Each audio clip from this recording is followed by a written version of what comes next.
The lady had said it was for our time, and it was for him. Besides speaking of the spiritual crisis within the Catholic Church, does the third secret speak of a divine chastisement of the world at large? None other than the former Cardinal Ratzinger, now Pope Benedict XVI, has confirmed that it does. In the 1984 interview in which Cardinal Ratzinger spoke of the third secret, he said, "The things contained in this third secret correspond to what has been announced in Scripture and what has been said again and again in many other Marian apparitions." Cardinal Ratzinger's revelation in the 1984 Jesus magazine interview that what is contained in the third secret corresponds to what has been said again and again in other Marian apparitions is very significant, because in the other Marian apparitions he refers to, there is a reference not only to a spiritual crisis in the Church, but to a divine punishment of the entire world. And one of these apparitions, approved as authentic by Church authorities, is the apparition of Our Lady at Akita, Japan in 1973.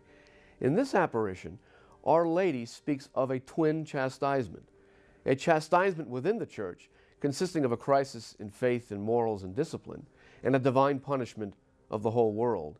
And at Akita, she gave some terrifying details about the nature of that divine punishment of the world.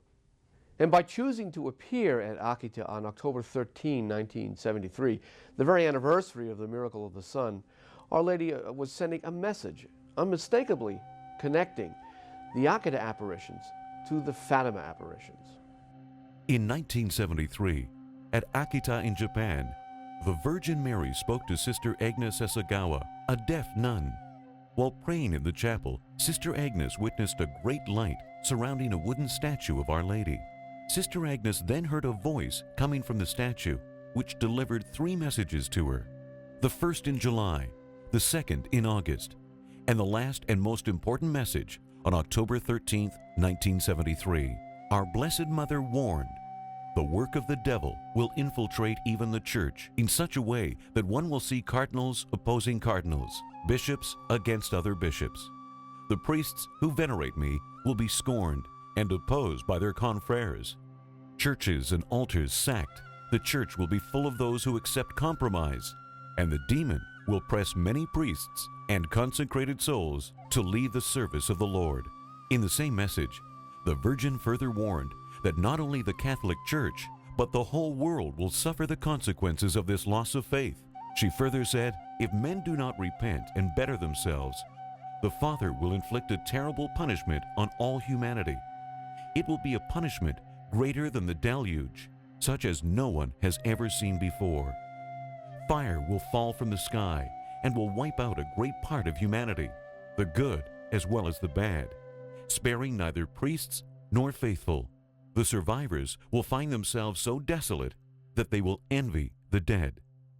After a thorough investigation by Bishop Ito, the bishop of the diocese in which Akita is located, the message of Akita was approved as being worthy of belief.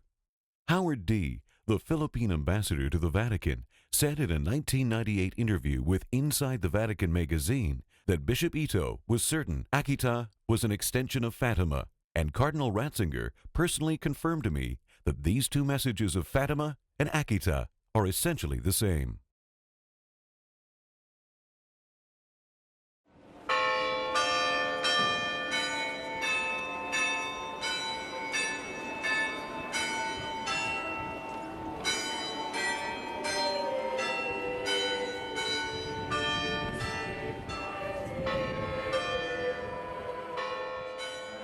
Over 1 million people from all over the world came to Fatima on May 13, 2000 for the beatification ceremony of Jacinta and Francisco Marto, the 2 Fatima visionaries.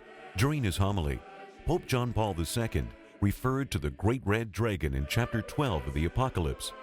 He said the message of Fatima is a call to conversion, alerting humanity to have nothing to do with the dragon whose tail swept down 1/3 of the stars of heaven and dragged them to earth. Then came the surprise announcement. Cardinal Sodano, the Vatican Secretary of State, announced to the pilgrims that in the near future the third secret would be officially revealed. He then spoke of the secret containing the vision of a bishop clothed in white, who shortly after making his way amid the corpses of victims, falls to the ground, apparently dead, under a burst of gunfire. The cardinal went on to claim that this was a prediction of the 1981 assassination attempt against Pope John Paul II. Many in the audience applauded, but some were perplexed. On May 13th, 2000, Pope John Paul II went to Fatima, and there he gave a very short homily, but he referred to chapter 12, verses 1, 3, and 4 of the Apocalypse. And in fact, he told us that the message of Fatima is for our time and telling us to be on our guard against the tail of the dragon, which is dragging down a third of the stars of heaven. Clearly, this language is not found in the published parts of the secret that I know of. It must be in the secret. However, Cardinal Sodano, shortly after the Pope finished his talk, gets up and announces that the third secret will be released in the near future, but he suggests that it refers to an event in the past. Now here we have Pope John Paul II telling us it's about our time, it's a warning for us today, and we have Cardinal Sodano telling us, well, it's in the past, it's about the assassination attempt. Cardinal Sodano, in the year 2000, was the Secretary of State. Now his job is dealing with states, diplomacy, and things like that. The matter of Fatima is a matter that is really the competence of the Office of the Doctrine of the Faith, and that was Cardinal Ratzinger's position. Now, I don't understand why Cardinal Sodano was the one making this announcement when Cardinal Ratzinger, as far as I know, was present at the same time. However, it was Cardinal Sodano that made this announcement. Why was he making this announcement? And what was he preparing us for? On June 26, 2000, the Vatican released what it claimed was the entire text of the Third Secret of Fatima, which consisted of 62 lines of text written by Sister Lucy on what appeared to be 4 sheets of paper. Those 4 pages, which contain no words of the Blessed Virgin Mary, present an ambiguous vision. An angel is holding a sword that gave out flames that looked as though they would set the world on fire. The flames are repelled by the Blessed Virgin. Then a bishop, clothed in white, apparently the Pope, is seen hobbling through a half-ruined city filled with corpses. The afflicted Pope makes his way to the top of a hill outside the ruined city, and kneeling before the cross, he is killed by a group of soldiers who fired bullets and arrows at him, and in the same way, there died, one after another, the other bishops, priests, men and women religious, and various lay people of different ranks and positions. 2 angels gather up the blood of these martyrs and sprinkle it on the souls making their way to God.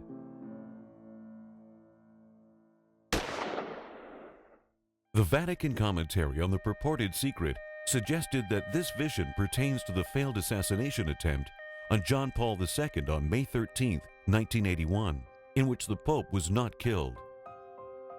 Given the lack of any explanation of the vision by the Blessed Virgin herself, Catholics were widely skeptical about the completeness of the Vatican's disclosure.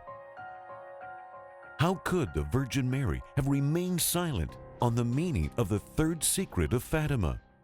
According to the Vatican's interpretation of the Third Secret of Fatima, which is essentially Cardinal Sodano's interpretation, this ambiguous vision of the bishop in white being killed at the top of a hill before a large wooden cross is basically all there is to the Third Secret of Fatima, and it relates essentially to the assassination attempt, the failed assassination attempt in 1981.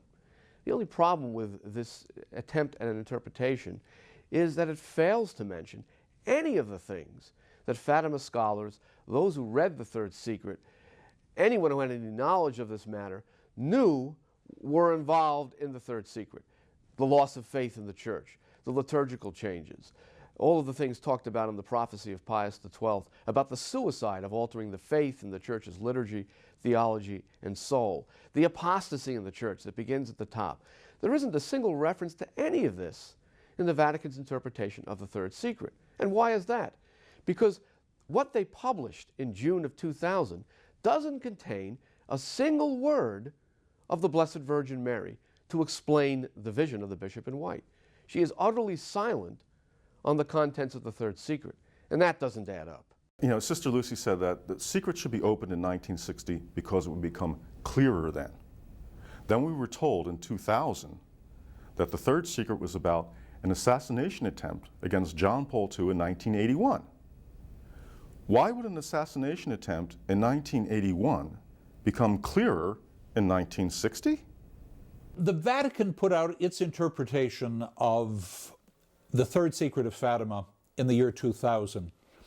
If it had been a plebe paper that I had received from one of my plebes in the freshman English course at the Naval Academy, I would have flunked it, because the interpretation does not in any way correspond with the facts. I gave a talk one time on the third secret, and I read word for word what was released in the vision. And then I said to the audience, and the Vatican's interpretation of this is that this is a prediction of an assassination attempt against Pope John Paul II, and I have the recording. The audience laughed. The audience laughed at it, because at face value, it's just nonsense. Does the Vatican's interpretation of this vision make any sense? Well, Sister Lucy explains in her own words how she understood this vision, or what she saw. She depicted what she saw. This bishop in white, who is presumably the Pope, is shot and killed by a band of soldiers. The Vatican's interpretation is that somehow this refers to the assassination attempt on the life of John Paul II, of course. There are problems there. John Paul II was not shot by a band of soldiers. He was shot and wounded by one lone gunman. I think that alone is enough to dismiss the Vatican's interpretation as being nonsensical, because it simply does not add up. It makes no sense. It doesn't make any sense that there would be so much fuss and weeping and gnashing of teeth on the part of people who saw the third secret before that, if it was about an assassination attempt which wouldn't succeed anyway.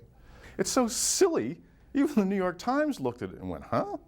The Washington Post said very clearly, look, Cardinal Sodano said that the Pope falls apparently dead, but the vision of the secret leaves no doubt of what happens to the Pope. It says he's killed.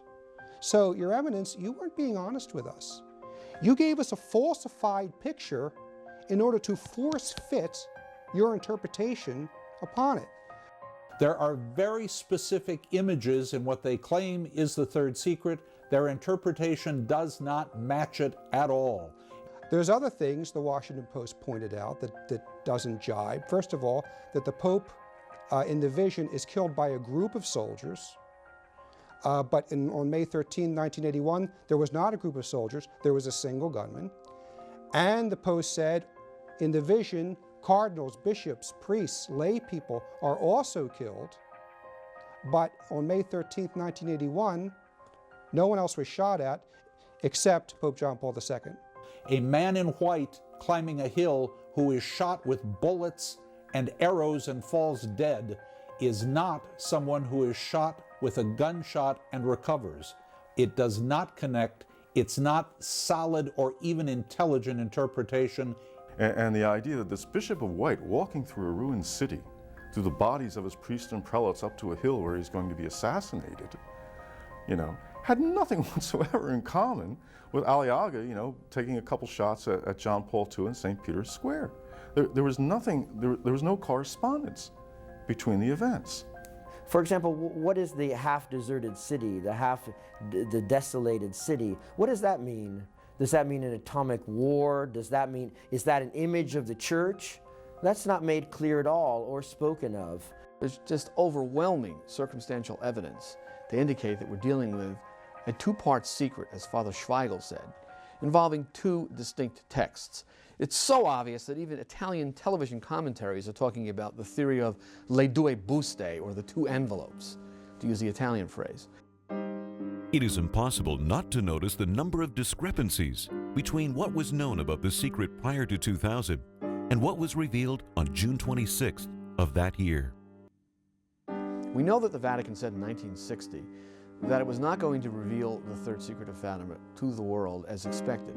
And in making that anonymous announcement through a press agency, it referred specifically to, and I think I'm quoting verbatim, the words of the Virgin which she confided to the three seers. So there was a specific reference in 1960 to the words of the Virgin in the Third Secret of Fatima. And yet the text published by the Vatican in June of 2000 involves a vision of the Pope in white being shot down and so forth, in which we find no words whatsoever uttered by Our Lady of Fatima. None. So already we have a major discrepancy. There must be a text, the one referred to by the Vatican back in 1960, that contains words of Our Lady confided to the seers.